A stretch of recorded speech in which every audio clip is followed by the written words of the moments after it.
first of all, thank you all for coming to this event on a Sunday afternoon. And it is indeed your own attachment to the country of your heritage. And of course, as I always have believed, that you are the true bridge between this country, which is now your homeland, and your country of heritage. So thank you very much for showing up on a Sunday evening. I am deeply honored and deeply privileged. Thank you, Faisal, for your introduction. And I'm very pleased to hear that the people are here from 9 states. And that is a great honor personally for me. I've been here, ladies and gentlemen, about 4 months now. And I've been to different cities of this great country. And it has been my sort of endeavor right from early on to reach out to each one of you. It's a very vast country, large country, and Pakistani Americans are almost in every nook and corner. But in the Washington DC area, when I moved around and then I traveled to New York and also to Texas and California, I noticed that there were some gaps between the perception that was prevailing on Pakistan and the reality of today's Pakistan. So it became incumbent upon me to try to bridge that gap, and that is what I am currently busy at. What is that gap that is happening? Because most of the people form their opinion on what appears on TV screens, and that sometimes it gives a very skewed picture of what country is and where country is headed.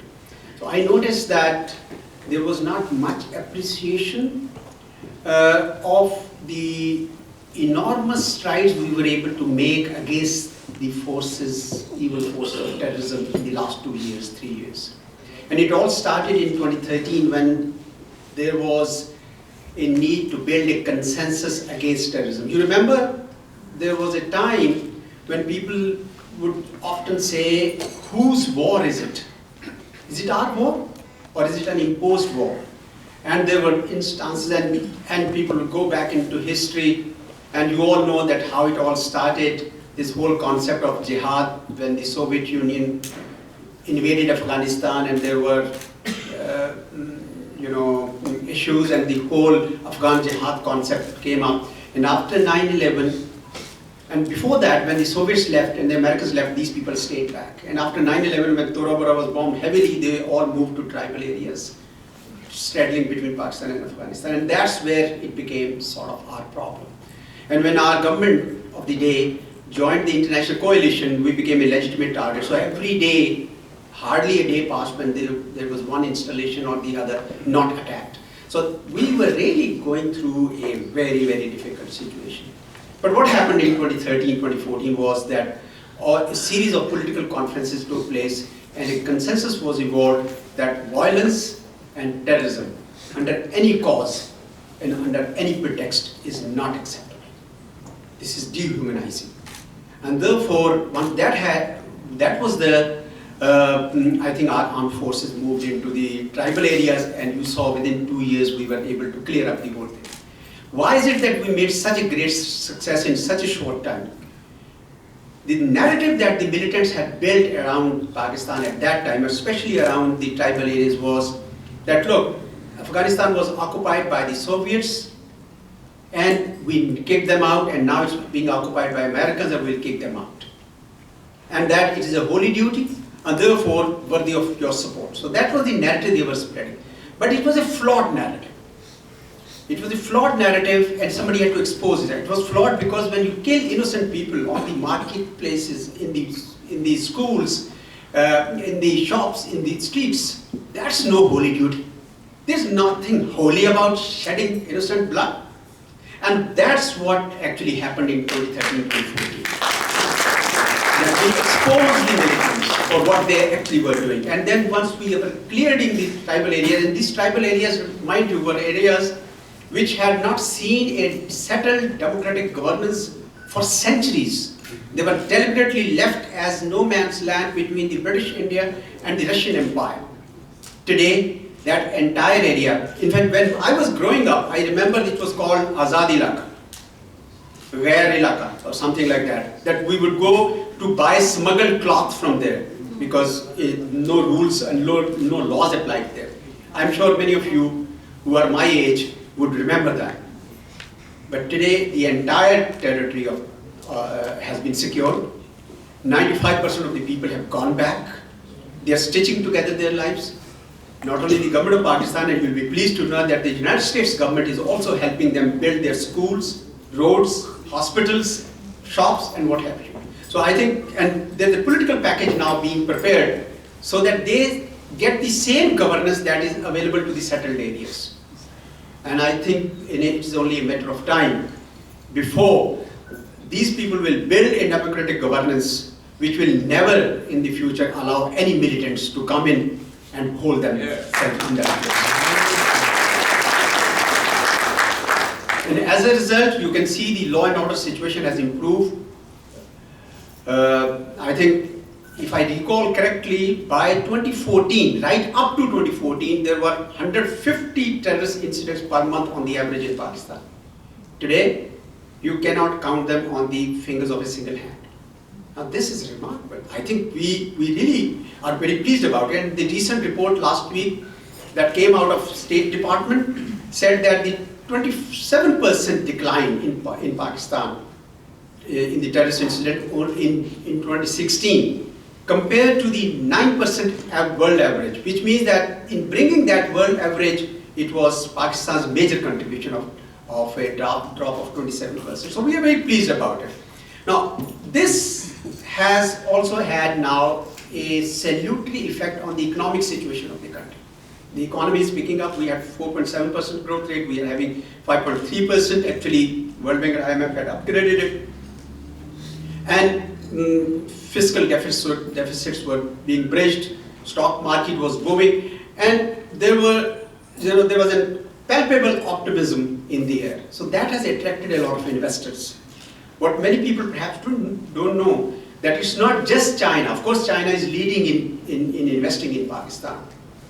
But it's the Turks and the Koreans and the Europeans and now corporate America. I know that corporate America is going big way. And I every week or 10 days, I do receive one big American name which wants to either enhance their footprint in Pakistan or want to, go there. So things are looking up. Now this is not what we see on the TV screens. What we see on the TV screens is politics squabbling between one group and the other, and they are all the time spending time on it. There's a lot else actually that goes on in the country, which is a great source of encouragement. So that is the reality of today's Pakistan, which I thought I should. So I have been meeting people, I've been talking to, of course, the US executive of the government. That is my first point of contact. But not only the US executive, US government, but also the legislators who play a very, very important role in the life of this country.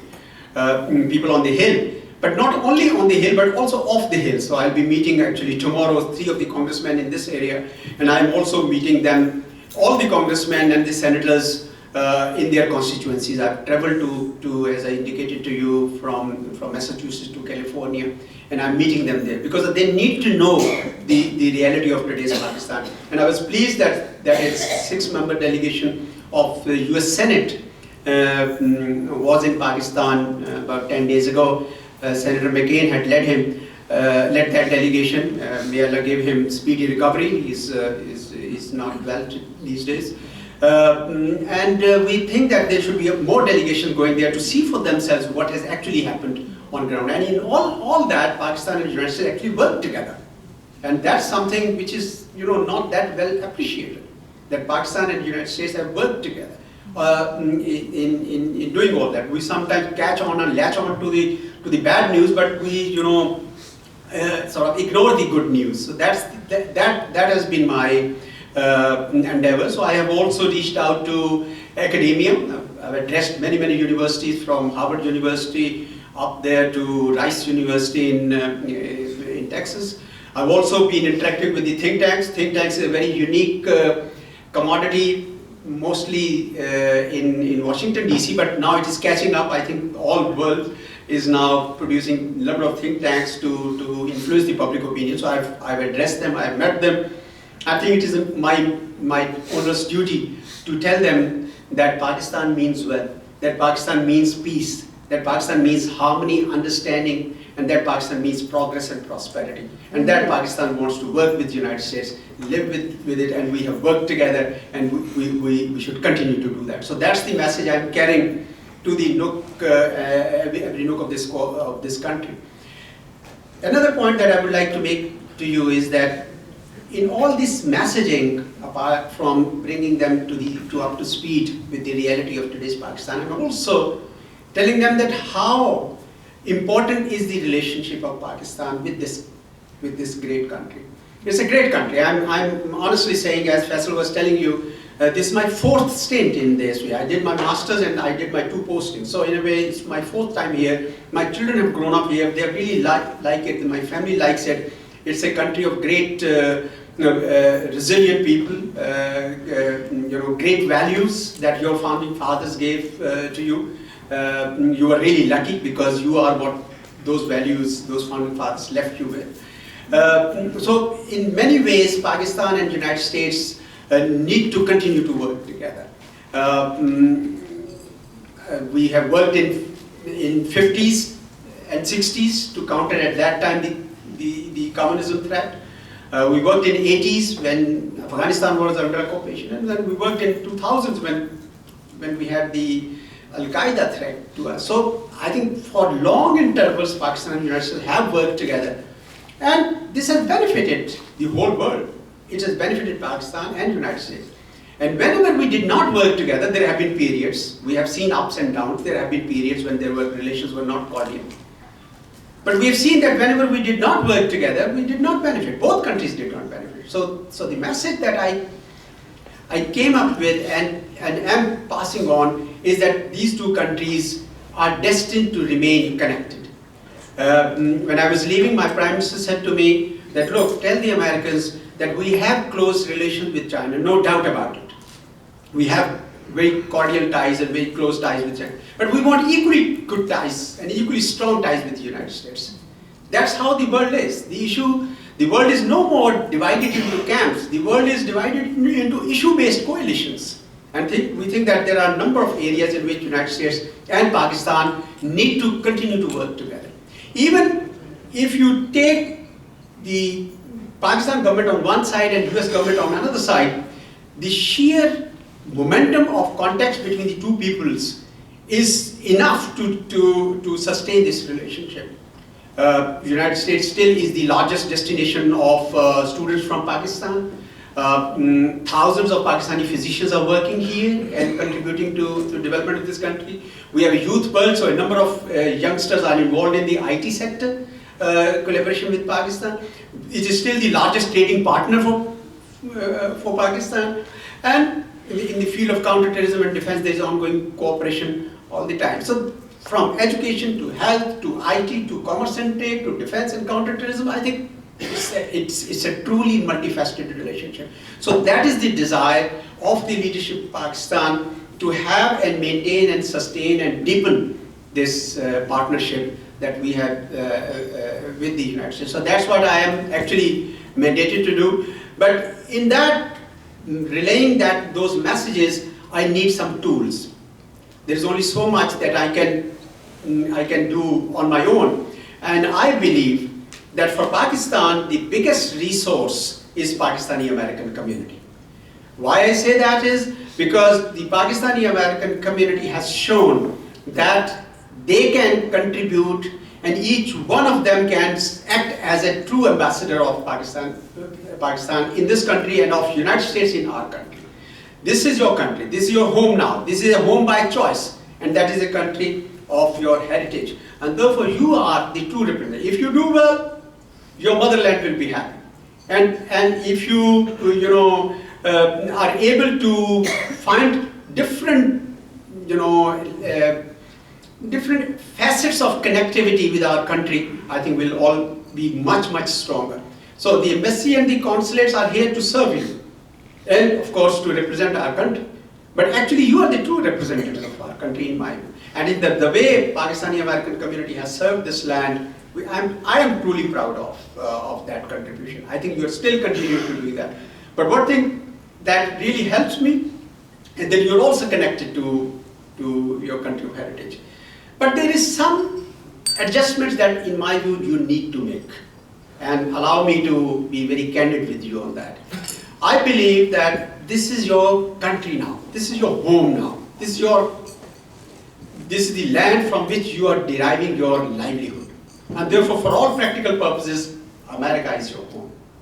But that doesn't mean you cannot have other identities. This is an age of multiple identities. You will always have different identities. I have different identities in my personal relationships, but also in my ethnicity and in my faith. I have different identities. So you can always have different identities. But important thing is to get involved in this country. This is your home. And most importantly than that is that your second generation now gets involved. And I've been conveying this message. I don't see many second generation here, but I want to tell you that it's very, very important that the first generation has done well, but they must pass the baton on to the second generation. They must get involved. Be Democrat or be a Republican or whatever it's your choice, but you got to get involved. You got to put weight behind your voice so that you are heard. And this is a country like no other country. I think I have not seen, I've served in God knows how many countries in my 36 years of service. I've never seen a country like this, which has opened its arms and doors to so many ethnicities, so many nationalities, and provided them the opportunities to reach and live what they normally like to call American dream. So I think this is a country which deserves that your second generation, who have been born here, who grew up here, who are bred here, to get involved. They must participate in the political activity. You should be becoming the voters here. That's equally important, that you are voters here, your second generation is involved. And believe you me, if you add your weight to the voice that you have in this country, Pakistan will automatically benefit. If you do well, as I indicated to you, your country doesn't need anything more than this, because it's like, you know, a mother sends her son and daughter to do whatever, and if they do well, even if they are distantly located, she feels happy. I think motherland is like that. So in this country, the future belongs to whatever you all make it. I want to also say to you, I'm particularly happy to be in Chicago because of another one reason that I want to share with you. And now it's a very personal, private thought. One of my favorite personalities is Abraham Lincoln. And this is the city of that great man. That great man showed that you have to believe in principles and you have to fight for them. You do remember that he failed successively before he actually succeeded. Absolutely. And so there are lessons in his life for almost in every aspect of it. And he was up against a situation that this country had not seen. A rebellion, a formidable rebellion of sorts when this country could have been divided. And there were people, and I have, by the way, read some of those lectures, that debate which took place between him and what was the name of the senator? Douglas? Yeah, Frederick Douglass, or I don't remember full name, but they carried out this pro-slavery and anti-slavery debate. What a remarkable time that must have been, when so many states just rose up, formed their own sort of country, picked their own capital, Richmond, elected their own president, and he said no. And there were many people who would have advised him, why don't you compromise or something, and he said no. Or I would rather be a right man than be a president. So he didn't give in. And today, if this country is united and strong, I think a lot of credit goes to him. So I just wanted to take the opportunity of my presence here to pay tribute to that great man and that great leader of this very great nation. So thank you so much. I will be very happy to meet all of you individually. I don't want to prolong my speech, but one more thought, if you allow me a few more minutes. What is the role that the embassy and the consulates can play? And there, we, of course, one of our jobs is to provide efficient consular services, and we will be doing that. But we also want to, participate with you in building up a positive image of Pakistan and in building up a partnership with this country which is lasting, which is durable. And that's why we have started this brand for this year. As you can see, that this insignia only shows one message, which is that Pakistan and United States have been friends for 70 years, and it is time to celebrate that friendship. And in whatever way you can I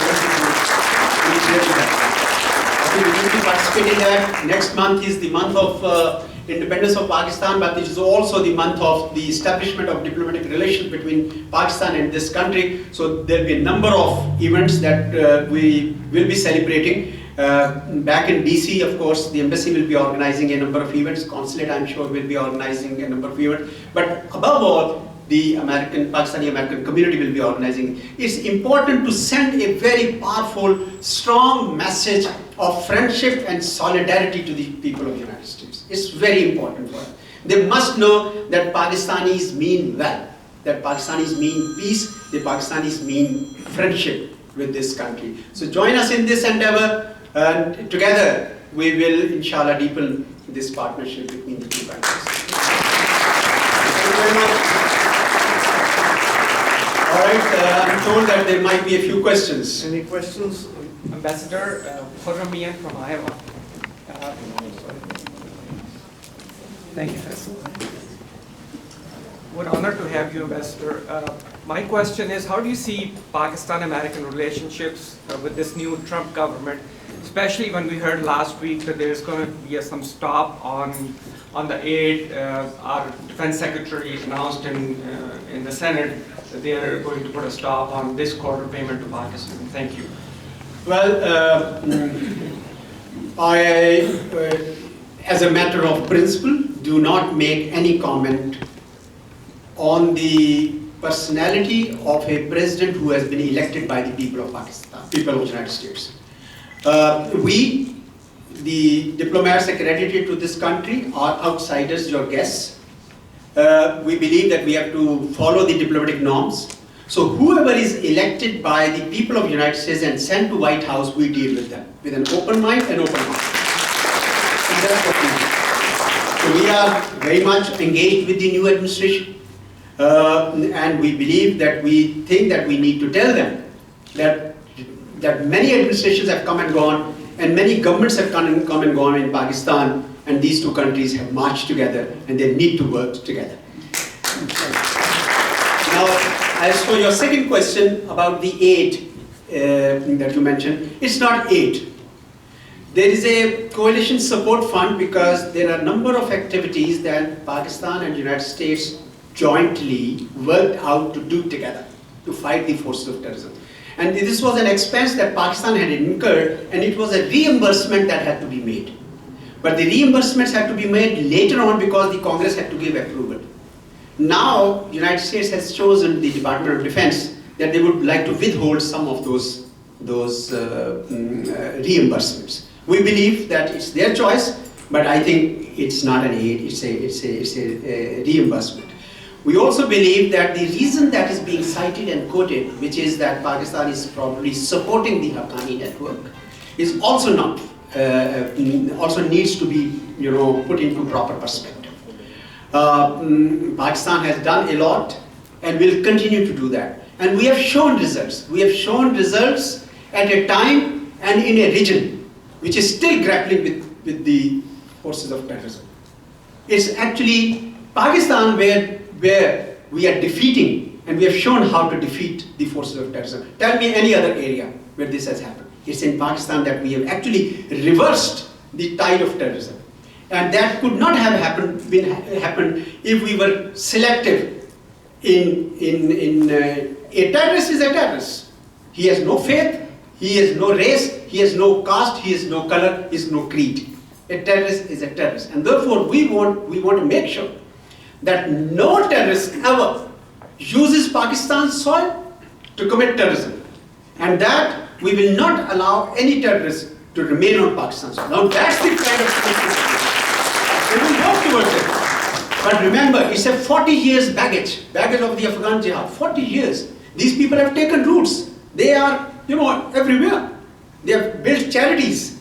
So, one by one, we have made it very clear that this land, the land of Pakistan, is not available to any terrorists. And that's what we will do. And we will continue to do, regardless.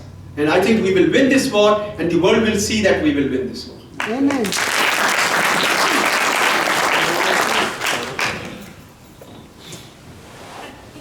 Yeah, we can. Go ahead. The mic is coming to you.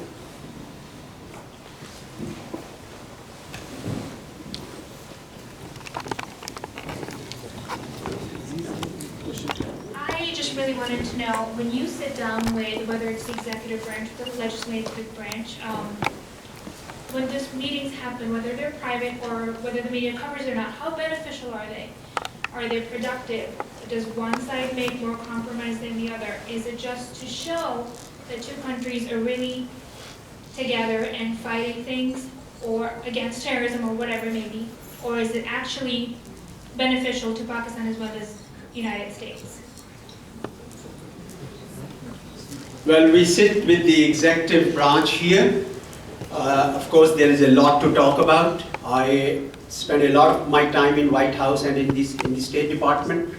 We have had meetings which last for hours sometimes, and we have to discuss those issues. We don't discuss them in the public because public domain is not for that purposes. But we believe that this government and the government in Pakistan and the government in the United States, they have a lot to transact, a lot to work on. And we do that with open all the time.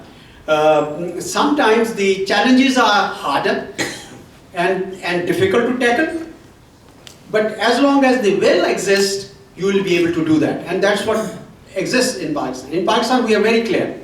We have to continue our partnership with this country. If there are any misunderstandings, they must be removed. And if there are areas which we can identify where we can work together, that's what I think we should do. Relationships cannot be sustainable or cannot be sustained if the package or the partnership is not mutually beneficial. It has to be mutually beneficial, only then it will sustain. It cannot be a transactional relationship. It has to be a broad-based, mutually beneficial relationship based on mutual trust and mutual respect. And therefore, that's what we are trying to do with this country. And I'm very confident that this would move in an upward trajectory. Dr. Sajid, sir, Thank you, Ambassador Chaudhry, for your time and talking to us and with the community. I'm Dr. Sajid Mahmood, and I was president of local Apna chapter last year. And the reason my question is that at present there are approximately 18,000 physicians practicing in the United States, and those number has been built up in the previous years through immigration and examination, the entire process. Yet in recent years, there has been a drop in that number due to various reasons, especially this year when 32 of our physicians who actually got approved in residency positions got their visa either delayed or refused. And then APNA, which is Association of Pakistani Descent Physicians in North America, and I know that you were our annual function earlier this month in Orlando, Florida. So we had been working on multiple fronts, including advocacy committee and young physician committee. And as of today, out of 32, approximately 25 or 30 has been approved, because we opened channels, we met with congressmen and other lawmakers, congressmen, men. So I was wondering that because your embassy and of course has effective channels with US lawmakers, and also in US embassy in Pakistan where those visas are being rejected, can we do something together so that next year we can deal this issue in a better way, because this is a very serious issue. Not only that those hard-working physicians get their position at risk, but the program directors who interview them, they get a wrong message that, and they will be very, I would say, cautious next year or in the coming years, whether they should accept Pakistani physicians in those spots or not. Thank you very much. Yeah, I'm quite aware of this, and as you have indicated yourself that thanks to the efforts that you and your colleagues made, but also some others, including us, the number of those rejections has come down considerably. I believe when a doctor is made in Pakistan, it requires an investment of good 20-22 years by the people of Pakistan. It's not easy to raise. Most of the physicians and doctors are those students who are normally relatively good in academics, and therefore they are admitted to the medical colleges. And when they are, they have been fed and clothed and educated, they are ready to serve the nation. And just about that time, we offer them here. So in a way, it's also a contribution to the United States. It's not just that. Pakistan, of course, is very happy that you all are gainfully employed here. But come to think of it, it's in the interest of the United States to get fully educated, ready to serve person from Pakistan and put him out here. And that's what has happened for tens of years. Yes. I believe that will probably continue because I think the United States, as long as the United States needs them, they will continue to have them. Now, I do understand the present administration has a certain approach towards the visas and towards the immigration issues. So they are still in the process of working out exactly how we want to handle it. They have not really made up their mind. They have put some sort of restrictions on some of the countries. They are also examining different areas, but it's for them to work out. But I'm sure that you have your own channels to convey your viewpoints. You have your own legislators from your districts to carry that message to them. That's the beauty of any democracy, that the voice of the people, and it connects well with my own earlier thought that I was saying. Unless you add weight to your voice will not get there. And how do you do that? By getting involved. And then your messages is one message, but there are many other messages that need to actually go to the administration, and probably it will.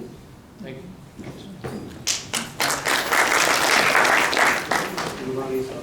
Nurani sir, Hi. Couple of things. One is you mentioned that there are a lot of American corporations approaching you with interest in being involved in Pakistan. Yeah. I run an organization along with others in the Chicago area. There's several organizations that do social work in Pakistan. Yeah. There's Human Development Foundation, the Citizens Foundation, TCF USA, and others.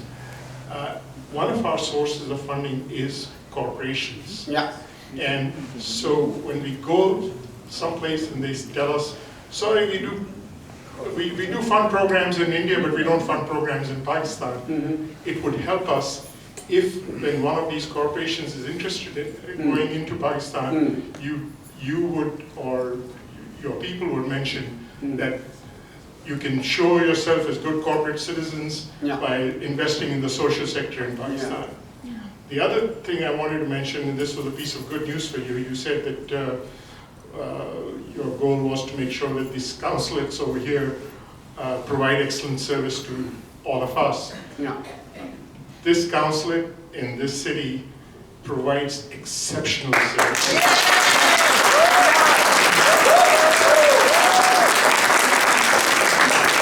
Each and every member of this consulate is so polite and so efficient. I'm just bowled over whenever I go there. And we've been very proud of Faisal. Wherever I've gone down to University of Illinois Champaign, he's there talking to the students, or he's talking to the Chicago Council of Foreign Affairs. Wherever he's represented us, our chests have swollen out with pride. Thank you.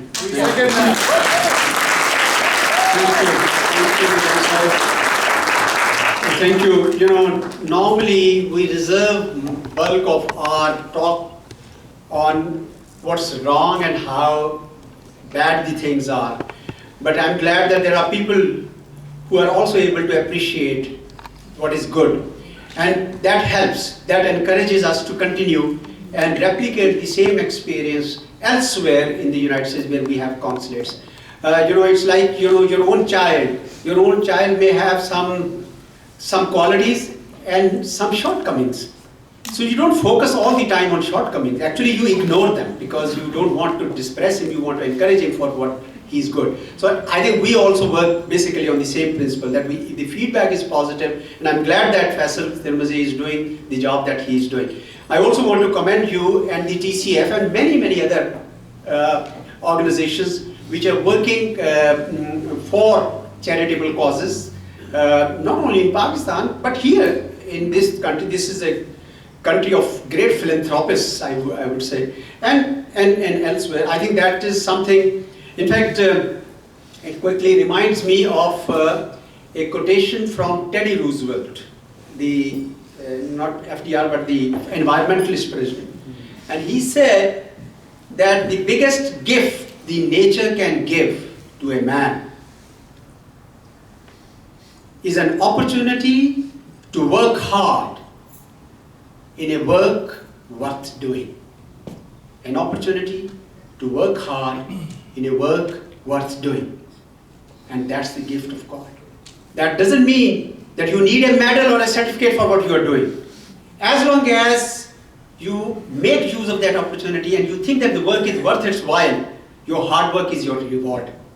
You don't need medal or certificate from anyone. So my commendation to you and to many others who are keeping this torch aloft. And I think that's what we should all be doing. So thank you so much for your efforts. Thank you. Mr. Messer, thank you for your comments, for your passionate messaging to all of us. My name is Aizaz Ahmad. I serve as the president of Open Chicago, which you may be familiar with, Organization of Pakistani Entrepreneurs of North America. My question to you is, as you were asking us to do more, as entrepreneurs and business leaders in America, what more would you like us to do that would help build that friendship? And the second part too, you spoke about the 70 years of friendship between the US and Pakistan. As you look forward, what would you like that friendship to be based on? What are some principles and elements of that friendship that you would like to see moving forward? Very important questions. Of course, I know Open. I think they're doing some wonderful job, and their delegation in DC area met me, and I really think that there's a great deal of work that we can do together. The first part of your question, I think, connects with also what Mr. Nurani said, but I couldn't respond to that. That what is it that corporate America can actually do, and in what way can you guys help in that? I believe that one of the biggest handicaps that corporate America has is the travel advisory placed on them.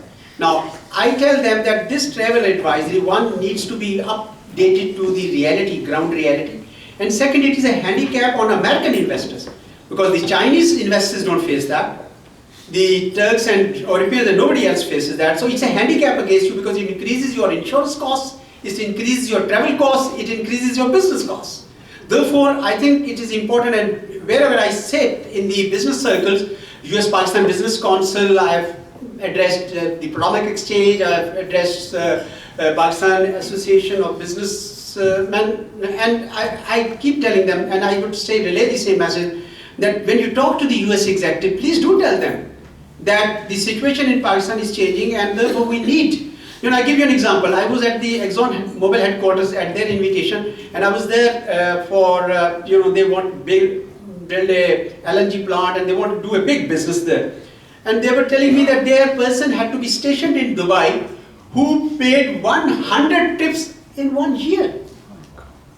He could be stationed there. Excuse me, 100 trips. So whose cost is going up? So I think it's important that if you join in this voice and relay this message, that this travel advisory actually is working to the detriment of the American investors and businessmen. So therefore, I think that would be one message that I would definitely like to say. And then Mr. Nurani said that what is it that in terms of corporate social responsibility that corporate America can do in Pakistan. While they are doing it in other countries, why not in Pakistan? My sense is that the way corporate America is now getting attracted to Pakistan, and I'm telling you, the General Electric is there in a big way. They have recently won another plant to generate 3,600 megawatt of electricity. I know that Procter & Gamble is there, ExxonMobil is going there, Black & Veatch is going there, so on and so forth. All of them, I'm sure, as soon as they all, I have seen that they've all been following these 9 principles of corporate social responsibility that were evolved about 15 years ago in the United Nations. So I think, but I would certainly make a note of what you have just suggested, and in my future interactions I would certainly like to raise. Harisab, your second question was with regard to the basis on which we would like to build this vision of 70 years of partnership and going beyond. I think the basis that honestly we need is the values that have made this country are time-tested values of humanity. And I think those are the values that my people, my government, my country would also like to follow. The values of democracy, freedom, liberty, rule of law, justice, fair play. I think these are the values that make this country what it is. And I think that should be the basis. It's not just going to be, transactions or businesses always. Businesses happen, all the time. But I think it's this basis. And if you allow me, I can recite a verse from Allama Iqbal. Would you allow that? Yes. Urdu mein hai, but I can explain. Bartar az andeshae sudo ziyan hai zindagi. The life is above profit and loss. Bartar az andeshae sudo ziyan hai zindagi. Hai kabhi jaan, kabhi tasleem jaan hai zindagi. Yani sometimes living is life, and sometimes dying is life, because you sacrifice for some greater cause. So I think these values are the most sublime bridge that exists between our societies. My people would like to have the same values which have made this country great, and I'm sure our country will also follow. Thank you very much. God bless you. God bless Pakistan. God bless America. Before inviting Mike, I would like to thank the Pakistani media, especially Rana Javed, Malik Javed, Sayyid Khalil for so effectively covering, Tosi for so effectively covering Pakistani consulate and Pakistani events in this town. I would also like to thank Rodney. He was the governor of Rotary here, and he went to Pakistan last year and he fell in love.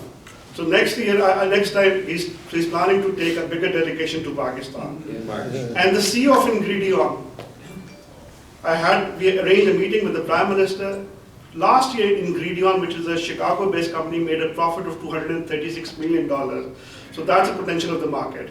I would also like to thank Rana Zahid for giving us these beautiful facilities, and Asad Malik for organizing this event. Thank you so much. And now I would like to invite Mike Blair, which shows the beauty of the human spirit. Here's a man sitting in the middle of Ohio. He was touched by the human tragedy and misery in Pakistan, and he came out of the way. And within 72 hours, we were able to dispatch skin grafts, which has able to save so many lives in Bahawalpur, Multan, and Lahore. So I would like to thank him, and I would like to acknowledge him to come here, and I would request Ambassador to give him the certificate of appreciation.